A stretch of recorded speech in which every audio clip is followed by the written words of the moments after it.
my boy Hen from Faith for all individuals that hustle. He's another faith-based business in Lynn Haven Mall. He'll share a story a little bit, and then we're gonna talk about what we got to do to help these kids.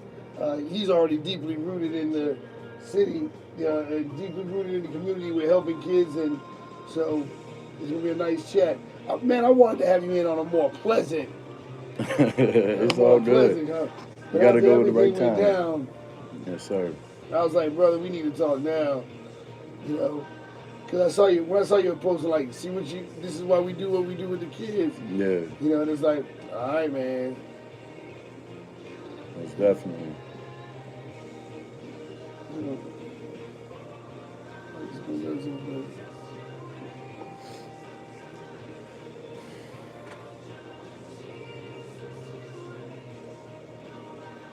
All these windows are really slow to confuse now.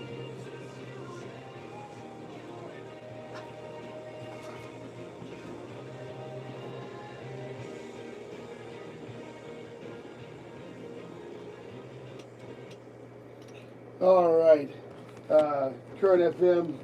Hope everybody's doing good. Uh, feeling good, feeling good.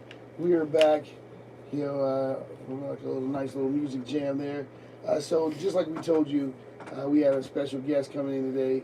We got Hen with us from For All Individuals That Hustle Faith. Yes, sir. And he's also a faith-based business in Lynn Haven Mall. And when we were going through one of our struggles, this brother came out of nowhere and just blessed us and helped us get through. Because you know how it is being in the malls. Yes, sir. It ain't easy. It ain't easy. And they'll be like, bye. And you're like, they have no problem. All day. No matter what happens. No matter what happens. And so, interesting enough, we've had believers come up to me and tell me to crush you and crush your business. Yes. And I'm like, that's my brother. Right. And then you do the same thing. Same thing. It's crazy because when you told me, I wasn't going to tell you that it happened to me. Yeah. And then you told me that it happened to you, that somebody came up to you and was like, crush them over there. Yeah. It's all good. It's like, no, we're trying to show what brotherly love looks like and what support looks like.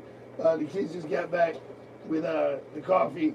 Right on, brother. Peace. Right, he's like, Appreciate y'all. I needed that. Look. I said nothing specific. Just make sure it's hot and cream and sugar. Yeah, Is it already in here? It's already in there. Oh, okay, cool. Okay, cool. All right. That's Yeah. So, just if you never been on this ride before, so this show is definitely you know my personality. So yes, sir. If you see my Facebook page, then this is how the show is. I'm ready for some good morning fun. Yeah. Let's do it. Good morning fun. All right, so first let's get into the story. So tell everybody a little bit about you. So we got two faith-based businesses in Lynn Haven Mall. The Lord did lead me to go to Lynn Haven Mall a couple years ago, but I was scared.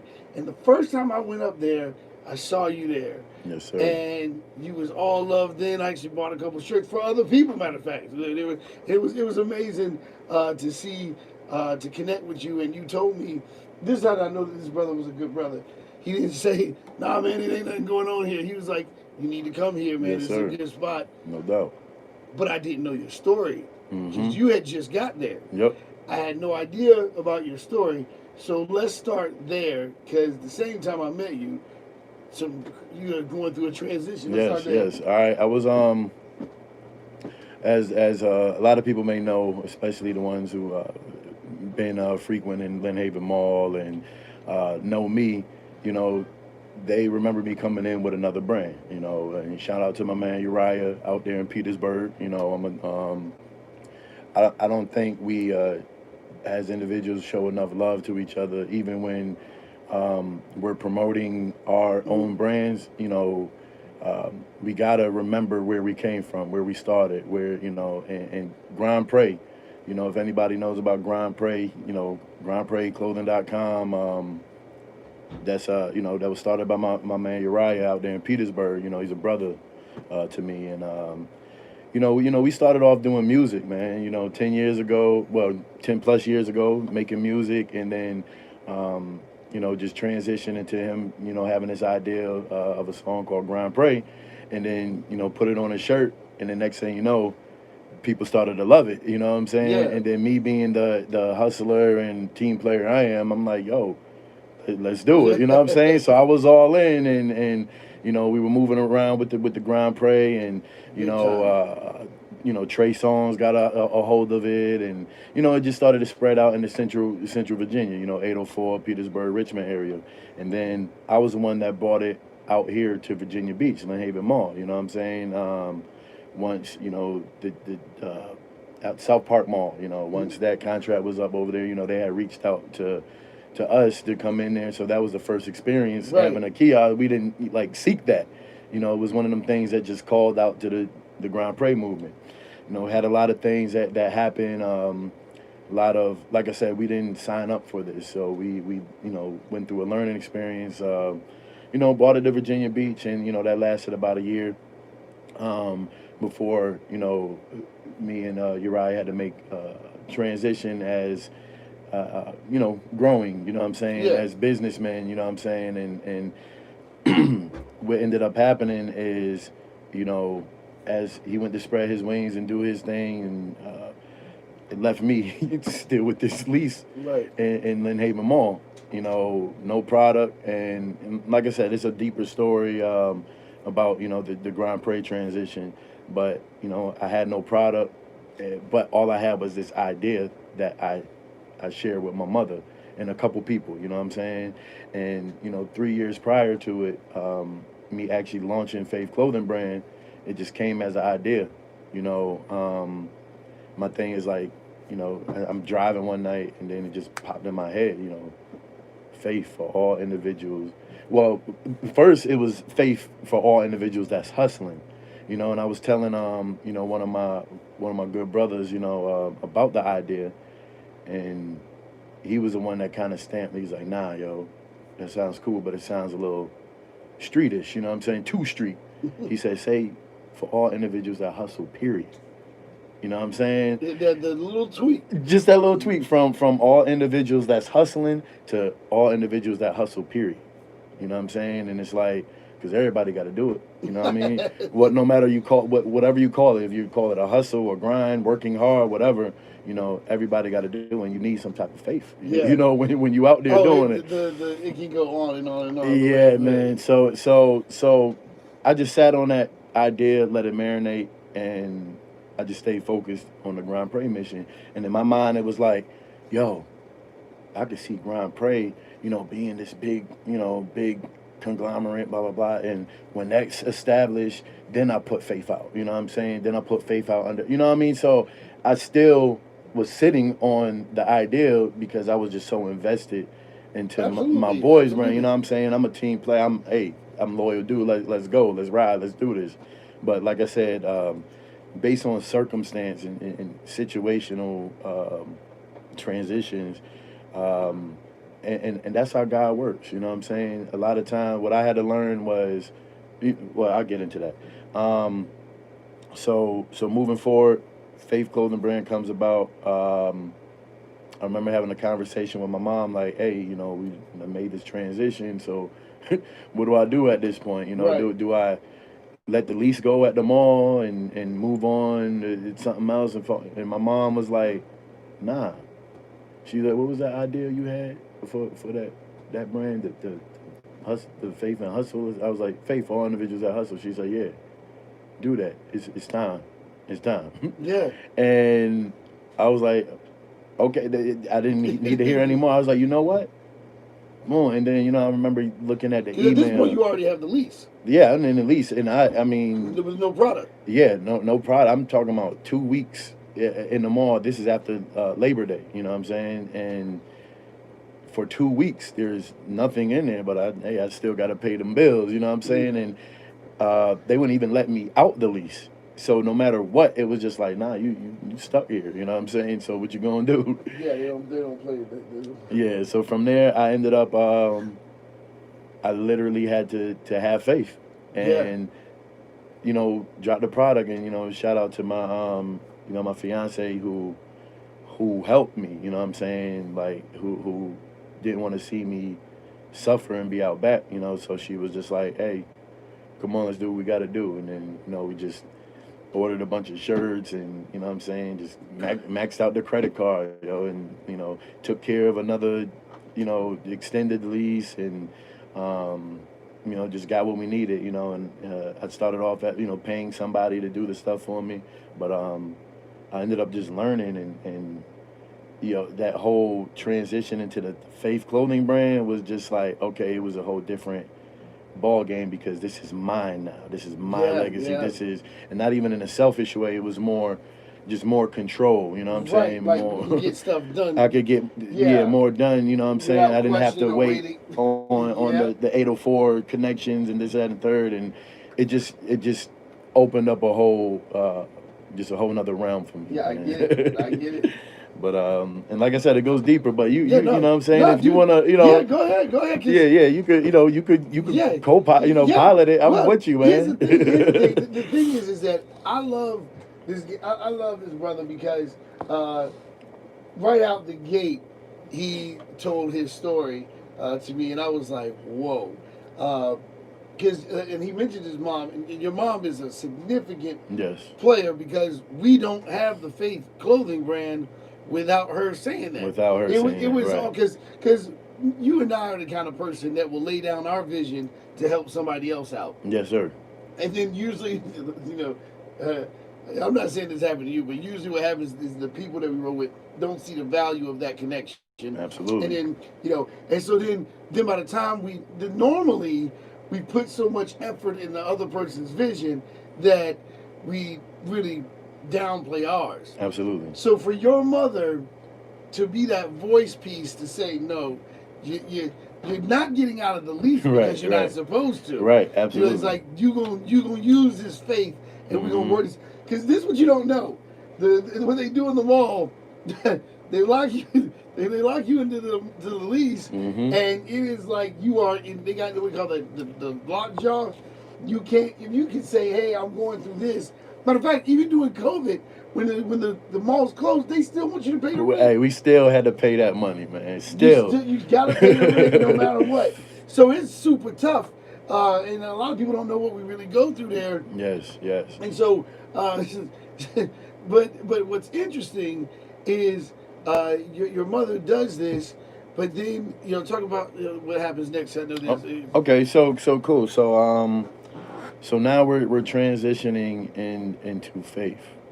And there's a whole backstory even. Oh, we gonna get to the okay, garage. cool. Yeah, we all right, cool. Trust me on that. So now we're transitioning into the Faith clothing brand. You know, like I said, I took a break.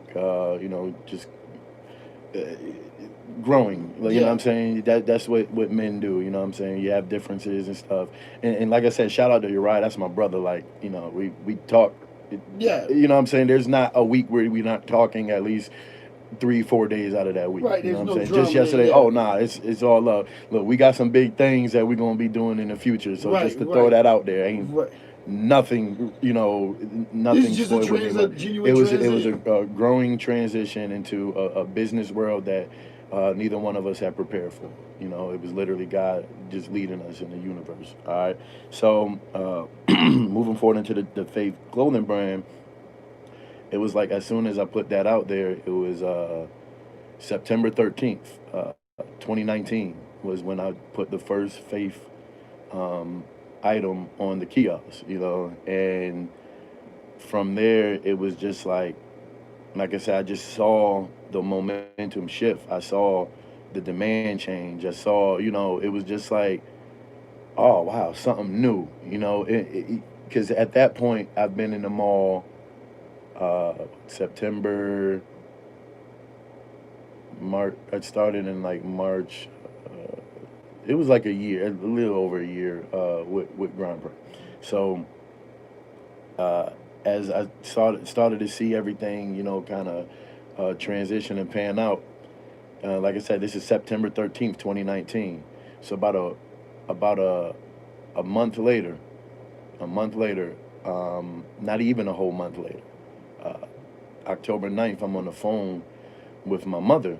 I'm on the phone with my mother, and she was just like looking at all the fruit of the labor. You know what I'm saying? Because one thing, you got a close relationship with your mom. Yeah, yeah. Okay, so I'm pretty sure like Oh, the biggest yeah. issues in your life you could go to your mom That's about, right. right? That's Exactly. right. And the unique situation about the relationship I had with my mom, we were 17 years apart. My mom had me at 17 years old, Mhm. so we liked a lot of the same music. You know what I'm Right, saying? right. We, what I mean, like we just did a lot of things together that I won't even mention up Right, here. right, You know what I'm saying? right, right. A lot of my first experiences, trying to think, hey, I was right there with my mom. We was cool. We was homies. You know what I'm saying? My mom was like really my homie. So of course she knew the depth of how much this situation affected me, and you know what I'm saying, just from the creative ideas and everything. My mom was the that ear. So October 9th, 2019, which is not even a full month after me starting Faith Clothing Brand. We were just having a conversation. I'm sitting at I'm standing at the kiosk in the mall on the phone with her. She's in Tennessee. She was taking my great grandmother around that day, and she was just like, son, I just want to, congratulate you and just tell you how much I'm just proud of you, like how you handled everything, how you transitioned, and how it's just just seeing everything working. She just looking at the pictures, and and then what I would do is every time I made a sale with somebody, I post a picture on my stories, and then I tag my song "Money on the Way." You know what I'm saying? Right, right. So money on the way. So you see all these, the people holding up their shirts and money on the way, money Yeah, on the yeah, way. You know what I'm yeah. saying? You just keep Killing getting it, that. yeah. And so my mom on that conversation, she was like, "Yo, son, keep doing what you're doing." And by the way, that song, "Money on the Way," she was like, "Yo, it's something about that song. I just wake up in the morning and I'm humming the tune, or I'm singing the hook." And she didn't really know the hook. All she knew was "Money on the Way." She's like, and she was just like, "Yo, I don't know what you're saying, but it just feels good." So I even made like a lyric video so she could, see it, the words and everything.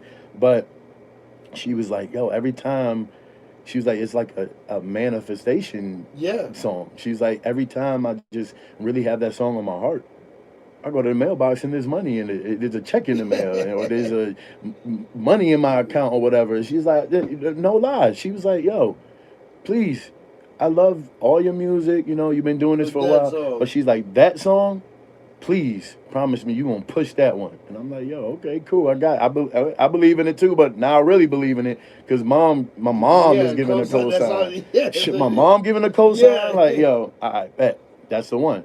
So but that conversation ended so positively, man. It was just like, yo. She was like, "Yeah, just continue to stay focused, do what you're doing." She said, "Not only do I see changes for our family," she's like, "I see you being a vessel for our people in general." Like, Right. she said, "You in that mall, like, it's you there for a reason. So just stay focused, and you know what I mean, just continue to be the vessel you are. I'm proud of you, son." And she was like, "But look, I gotta go. I talk to you later." That I'm proud of you means everything. Yo, for real, exactly. Because hey, I could be doing anything in this world, that's not making mom proud, Right. or that just got mom feeling regular. You know what I'm saying? But to go out and say, "Yo, nah, I am so proud." Like, I'm talking about, I literally, I didn't need to hear anymore. I made it in life. You know what I'm saying? Once mom and dad say, Yeah, yeah, "I'm proud of yo, you," come on, exactly. Yeah. So that meant a lot to me. So, and I remember the next day, I called, but it was very brief. She was like, "Hey, I gotta call you back, but hey, I love you." And the next day, she passed away, man. You know what I'm saying? So it was like our last full conversation was her giving her blessing on The this faith brand, brand, yeah. telling me to push money on the way, telling me to stay focused, telling me I'm gonna be a vessel right In the through the mall, Lynn yeah. Haven Mall. You know what I'm saying? Like, and what was even more crazier, man, is like this was right before the COVID hit and the protests and Mhm. all that, and you know what I'm saying, and I know my mother, she was on That dialysis. timing, Yeah, the timing. Yeah, you can't deny the timing um, of your brand coming out. I'm gonna tell you something because we were being led to go to Lynn Haven Mall, but I was in Greenbrier. I was like, I don't know about these malls, man. yeah, It's scary. yeah, yeah. But I think God was using me at Greenbrier to you connect with people and really a training ground for me. And then when I came to Lynn Haven, you were so welcoming. But Hmm. when you told me your story, I was like, this dude's a lion. He's a lion. Because I know for your mother to sign off on it Yeah. with that, like these are the final words, and I already know that And I we was gotta let standing these. in that You were mall still in when at it the happened. kiosk when, you know what I'm saying, when I had my last conversation with her and she gave that blessing. So I don't take that in vain. You know what I Yeah, yeah, mean? yeah. I don't take that. I take that as a great responsibility. You know, this is, you know, I definitely feel her energy there when I'm Yeah, doing my thing. You and know what I'm it's saying? amazing you say that because you reach so many different types of people when they come up there. Hmm. You know, they come up there and they're like, what does it mean? And then you get to tell your story. Yeah, absolutely. I Um, love it. yeah, and well, I'm going to play a couple songs before we go, but we're going to come back. I want you to can you tell the garage story Yeah, absolutely. before we go into break? Just tell it Okay, absolutely. because this is the backstory before. So All right. this is BC. So this is before I know anything about what my calling in life is gonna be. You know, you got gifts, passions, you got callings. And the day I learned about my calling, um, I was I was I was very I wasn't no Scarface, but I was successful in the cocaine industry. Let's put Right. it that way. You know what I mean? So you know, I was out there dealing, dealing drugs and stuff, and still, I still had wisdom. I had knowledge. I had the spirit always dealt with me, but I was young and growing. I'm Ignoring. 21 Yeah, at the yeah, time, 20, yeah. 21 at the time. And so um, my number one clientele, he, I remember him already being high under the influence and coming in my garage, and um, the first thing he says when he enters my garage is he picks up a leaf in the garage. Let's pretend this is a leaf. He said, "You see this leaf right here?" And I'm like, "Yeah, yeah, okay, cool." He said, "You see this leaf? If I believe this leaf to be God, if I taught that this was God, and all my principles and morals and life, values was taught to me through this leaf, and I connect with this leaf right here, who's to tell me that this leaf can't lead me to salvation?" And I'm like, I don't know where he was going with it at the time. I'm like, okay, what I'm saying? I know God a little differently, Yeah. but so he puts the leaf down and he says this. He says, "Now, I don't know what you believe in or how you connect to the higher source, and you don't know what I believe in and how I connect to the higher source. But I'm pretty sure we can both agree that there's a higher power above us that orchestrates us on this earth." And I was like, "Yeah, I agree with that." And he said, "Well, that higher power is using me to give you this message right now." Okay. I feel the chills. I'm like, okay, now remember, I grew up in church, I was there Wednesdays, Fridays, twice on Sundays, grandma minister, all that, you know what I'm saying? Been to several different churches growing up. I remember like 5 years out of my life, like consecutively, we were locked in. Like, you better not play none of that worldly music, you know what I'm saying? Like, locked in. Yeah. But that day, this guy I'm selling cocaine to, this was the first time that I really felt that spirit, that I knew this is God, this is the set apart spirit, the Ruach HaKodesh. You know, I know the Hebrews call it a Ruach HaKodesh, Yeah. but equivalent to the Holy Spirit. Yeah. Exactly. I felt that. I knew what it was. I knew it. So it had my attention now. You know what I'm saying? In a way that I could that didn't the work. church never got me. This is like, you know what I'm saying? But that shows God know, hey, how to get you. That's the bottom line. So boom, now so then he goes on to say he has a cocaine in his hand, throws it. He said, this ain't your role in life. He said, you're going to be a leader of something greater than yourself. Then he goes in the corner of a garage and he squats down and closes his eyes and says, you're not even ready right now, but there's going to come a time where you're going to be in a place and there's going to be hundreds, thousands, so many people just passing you left, right, front, back. And they're going to flock to you because of your message. And they will support you for your message. So at the time, I'm only thinking, is he saying I'm going to be a pastor of a church or something? That's usually where everybody goes. That's all I knew at the time. I'm like, oh, you know, he's saying I'm going to be a pastor one day. You know what I mean?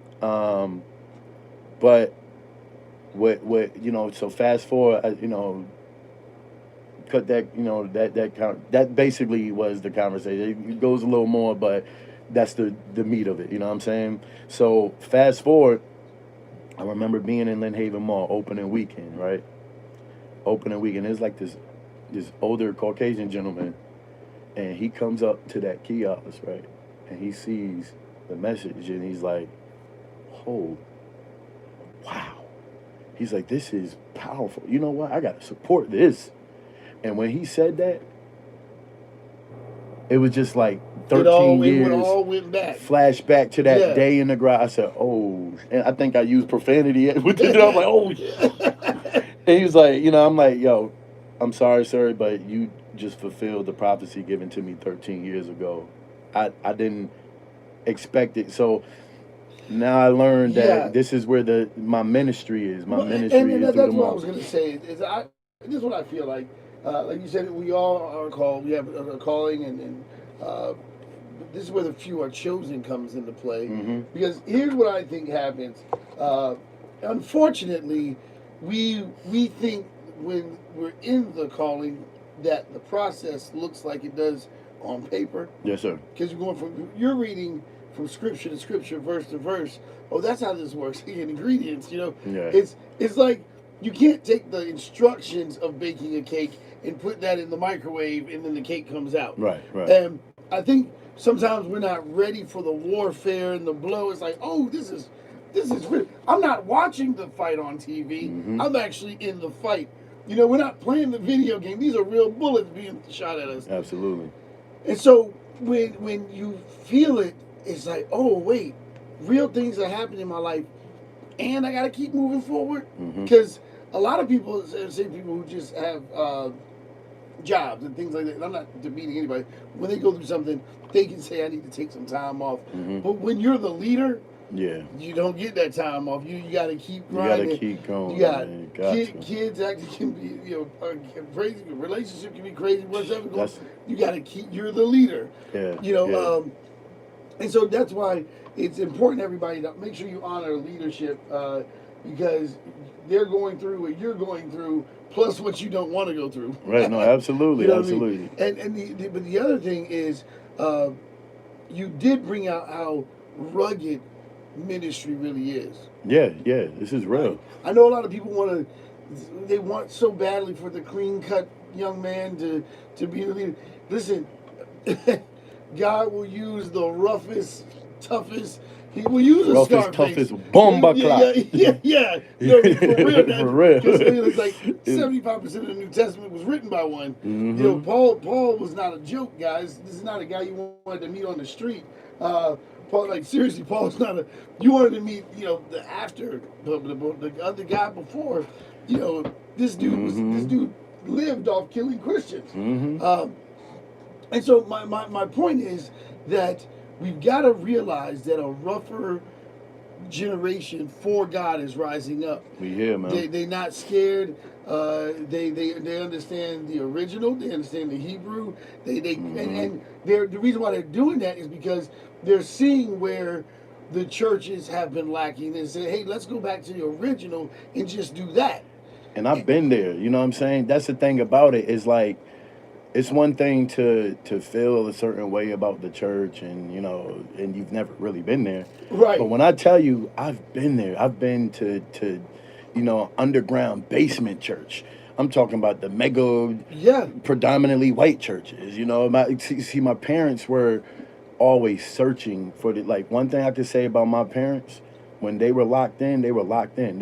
They went hard for whatever they were trying to live. So if this is what it takes to be a Christian, you know what I'm saying? If you can't smoke cigarettes, use profanity, and listen to secular music, guess what? You're not going to find no Newport. You're not going to find DMX or Wu-Tang or whatever. You know what I'm saying? Like, that's how it was at certain moments in my household growing up. You know what I'm saying? And I think that's the problem a lot of times with church, is that it teaches what not to do very well, and it'll introduce you to church culture very well, but it doesn't introduce you to the authenticity. Yes. The authenticity, who God really is, who the Father, as that Father organic figure, that organic, right? Like, what does it look like? I used to get confused when I would read Isaiah, and he's like, "Oh, my lips have spoken this, and I've taught like that," and I'm like, "Yeah, you're a holy God. Why would you be interested in that guy?" Right. And even Isaiah saying it.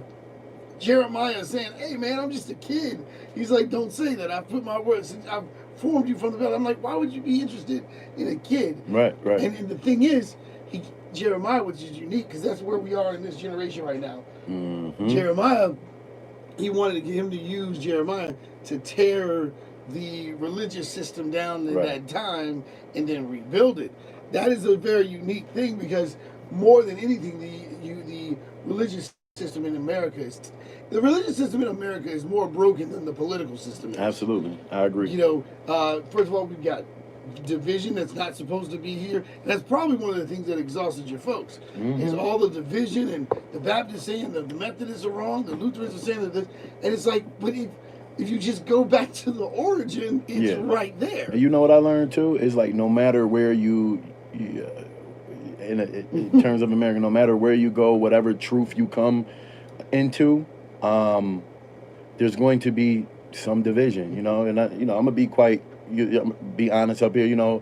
I identify when I started studying with the Hebrew Israelites, and the first group that I started studying with, it was cool and everything, but I outgrew them because I saw it was like, yo, this is kind of like the church. You know what I'm saying? This is, and they say, this particular group of Hebrew Israelites is saying, yeah, we're not religious. This is our lifestyle. You know what I mean?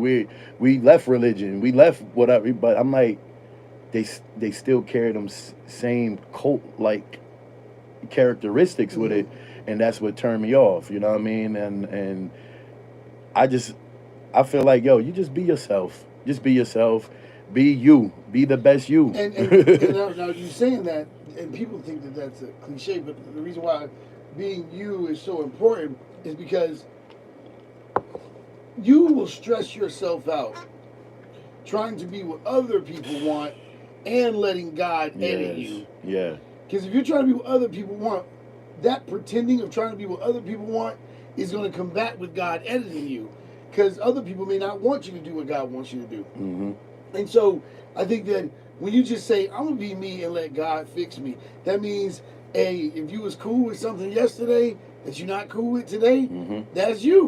That's you. You get to tell the people, hey, look, I'm on my transition. I know we was cool yesterday. I don't want this around me. I had to do that when I was in my house, smoking weed, partying. My house was the party house, actually, back in the day. And here's what happened. One of the things that happened to me was I was like, all right, I turned it into the party house. People would just come over with their beer, come over with weed and everything. So I'd be like, okay, So I did this to myself. I opened this door. Now God's pounding on me hard, like, hey, I need you to share the gospel. So I just started off playing gospel music while we smoking weed. And they'd be like, hey man, you can't do this. You can't listen to this. This is crazy. What are you doing? And I'd be like, you can leave. You can leave, right. and they're like, man, you acting funny, man. Then you leave. But a lot of the guys was like, hey, dude, man, we want to go to church with you. Like we went to church smelling like beer, weed, and cigarettes. And the interesting thing about my experience is that I had a real praying church, and they really prayed for me, and so they watched me come out of it. And most of my friends that used to sit in my house and smoke weed with me are all now pastors. Right. But and the reason, but they're not churchy. These are people that came. These are people that got battle scars. Got you. You see what I mean? These are people that, and we all study from the Hebrew perspective. Yeah, no doubt. And because ultimately, when God said, the Father said, how will we know who the real believers are? Right? That's already indicated that right off the jump we know that there's false prophets, false teachers, and false believers, wolves in sheep's clothing. And Christ, the way he responded to that, he said, you'll know them by their love for the truth and their love for one another. If they love the truth more than they love each other, they're not operating in the truth. If they love each other more than they love the truth, they're not operating in the truth. The only truth there is with Christ is you'll know who the real believers are by their love for the truth. That's a constant pursuit of God, a constant pursuit of what's real, a constant pursuit of what's true, and their love for one another. Right. Brotherhood matters so much to God. Family matters so much to God. Absolutely. And it seems like the too many times the church in America is, they understand the titles. That's brother so and so. That's brother so. That's pastor so and so. But it's like, yo, if you understood what a shepherd really did, you wouldn't even call yourself a pastor. Right. You know what I mean? Because shepherds really got in your business. Most people don't want, for a pastor to really pastor, he's got to get in your business, show up at your house. Right. And most people don't even want that. So I'm just saying, when we really get down to it, and we really say we believe God, we will let God put us in these strange situations. I got people calling me all the time, dude, why don't you just get out the mall? Because I'm like, I can't. This is where I'm called to be there. This is my ministry. And then it does feel good to know I'm not alone. Like you was there first. I was in Greenbrier. You were there first. I get there, and you just brothered up with me right off the bat. Now, then things went crazy. Yeah. I think, unfortunately, the police officer arrested the wrong. Now you actually know the man. I actually know the man. Yeah. Yeah, you know the man that Jamal, yeah. So he's a good citizen. He coaches with you. Yeah, a really good football coach too. You know what I mean? Shout out to the Hampton Roads Cavaliers. But yeah, I've seen this man do a lot for years. Got his own business too, you know, come sanitize your whole establishment, and he frequents that mall a lot, you know what I mean? I know his son is like one of the top young football prospects going in like 8th grade, at 9th grade, something like that. Probably 8th grade. But yeah, you know, so it was very unfortunate to see that happen, but it's like you got to look at the spiritual side of what's going on. You know, it's like what's really happening right now. Yeah. You know what I'm saying? I feel you. You know, because whenever y'all gonna hear me say this a million times. Whenever there is a spiritual move, there's always going to be a disturbance in the political realm. You can look at Pharaoh, you know, when they killed the babies. You can look at Herod when killed the babies. You can look at, you know, you'll always see, even with Christ, you know, Christ being accepted as Messiah, and then you see the Herod and Pontius Pilate playing games. Politics have always wanted to rule over people, and they want the essence that only a relationship with God. That's what they really want. The government wants to be kind of worshiping God, but then there's always going to be a demonic disturbance when God shows up, which neither one of us are afraid to say. that we have experienced some demonic activity in the mall, and in the sense of violence, in the sense of, you know, like what this police officer did, he put the handcuffs on him way too soon in front of his family. We get that. And then when Black Lives Matter showed up, you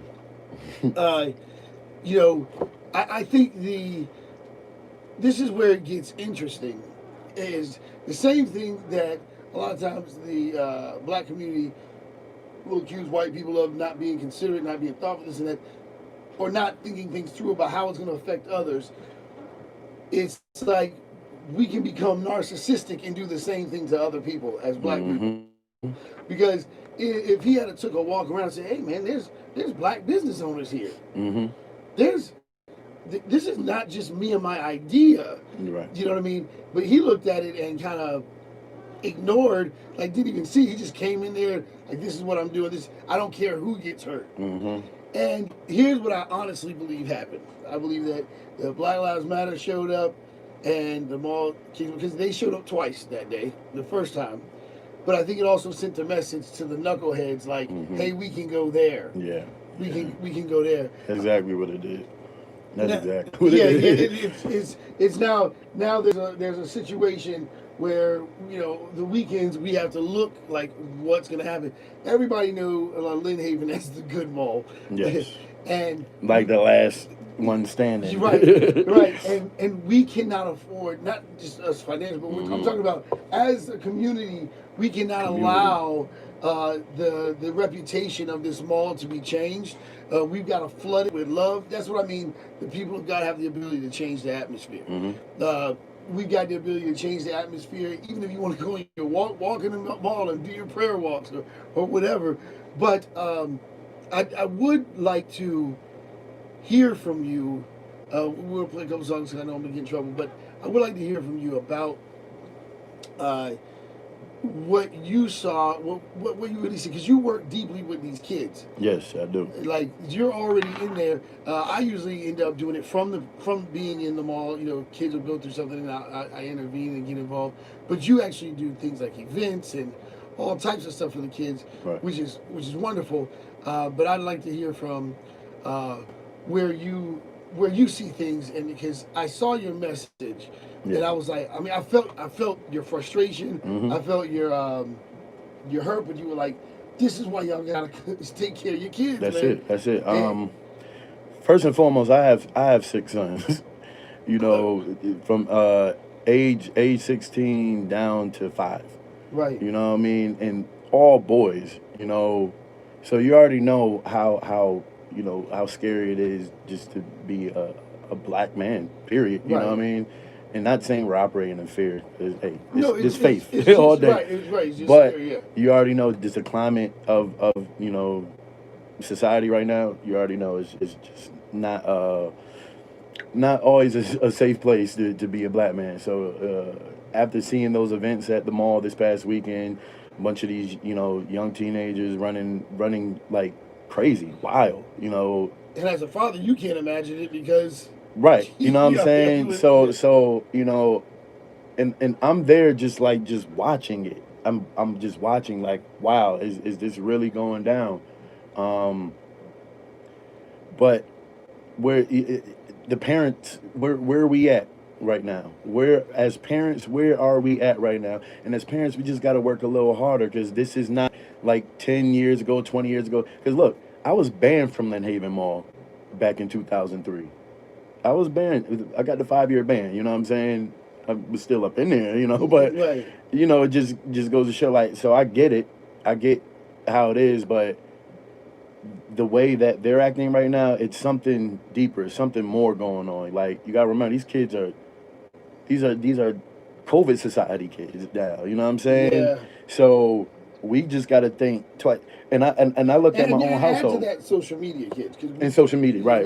Yeah, you're absolutely right. To where now kids can talk their stuff on social media and plan a gathering and plan to do whatever at the gathering, and it's easy to just do it that. Yeah, you know what I'm saying? Yeah. So us as parents, what are we doing? What are we doing? Are we really in tune with our children? Do we know where they're going on Saturday night? Do we give them a speech before they go out on Saturday night? For I'll say my 30 and up people, 30 and up parents, sometimes we're so tired Yes. that we just want the comfort zone back because kids wear you out, especially when they get to the age where they can't go to the mall by themselves. Whatever. They can get their own food. Yay. But when we send them out into the world, not knowing self-control, not knowing how to be, most kids talk a little different when they get away from their parents. Of course, that's a given. Because they're trying. This is their opportunity to act what they've seen, so they get to act it out. You know what I mean? That's the real reason why their youthfulness and relationships, and they get to act out what they've seen. But here's what gets me. Okay, when I saw the parents come up to the police, mad disrespectful. Yeah, I saw that. What I mean? You saw, and it's like, whoa, and then cussing them out, like not even using it as an opportunity to show their kids, this is how you respect the police. And then I said to myself, okay, here's the deal. Now, there was a generation where babies was having babies. Your mom was one of them, like 17, having babies. All right. But the difference is you can see where God is and where there's a void. You see what I mean? You have two people going, two women at the same age, you have children at the same age. One runs to God, and the other one runs to, the other one can run to whatever that void is, whether it's drugs, whether it's men, whether it's trying to find a baby daddy, whatever. And God genuinely does make the difference. Not the person in the situation, but God, that interaction genuinely does make the difference. I think that we have neglected the power of mentorship, which is what you're considered. We've neglected the power of mentorship, and we've got to bring mentorship back. And I'm talking to men on that. Alpha men. Yeah. We got to get back to alpha men. Seriously. We got this passive aggressive man has to go. And we got to get back to men being men. And what I mean by that is men teaching boys how to be men. Go ahead. Let me cut you off. You know what I like? What I saw happen in Lynn Haven Mall on the Saturday night when all that craziness was going on. What I saw was us coming together, me, you, even the white dude, the Turkish dude, selling the robes and stuff. He was all in the mix, like, yo, back up. He was ready to go down. This is a Turkish dude selling robes, and towels in Lynn Haven Mall. You got JC, the head of the maintenance. You know what I'm saying? You, me, we came together and we was like, yo, forget the police. Forget the security. No, not forget them because they were a part of it too, but we had to get on the same level with them. You know what I'm saying? And that's what it all comes down to. It's not about the badge and the non-badge. It's about, adults and children. Come on, man. And it's not going to happen by just arresting them and taking them downtown and putting them in the system. Nah, we gotta get in there. Influence. Influence. You know what I'm saying? If they realize that, dang, these people actually really care about us and they just don't want to see us act a fool. Right. And they're not trying to punish us. And that's what I was saying with you. They can look you up and they'll see that this is who you already are. You know what I mean? I don't know. This guy is a little scary. I'm like, there's got to be another one running around because he'll be at the kiosk and I'll look and see him at the kiosk. Hey, what's up, man? How you doing? Next thing I know, if somebody else is at the kiosk, I look at my Facebook page. He's already in Hampton somehow. Right. And he's at a football game, a basketball game. Yeah, and man. I'm like, yo, I just looked at him. Hustle. You know what I mean? And he's now across the water, and it's amazing. We're going to play a quick song, and we'll be back with him from Faith. That's for all individuals that hustle. Yeah, we'll be right back, guys. We're having a good time. I hope you guys are enjoying the conversation. Here we go.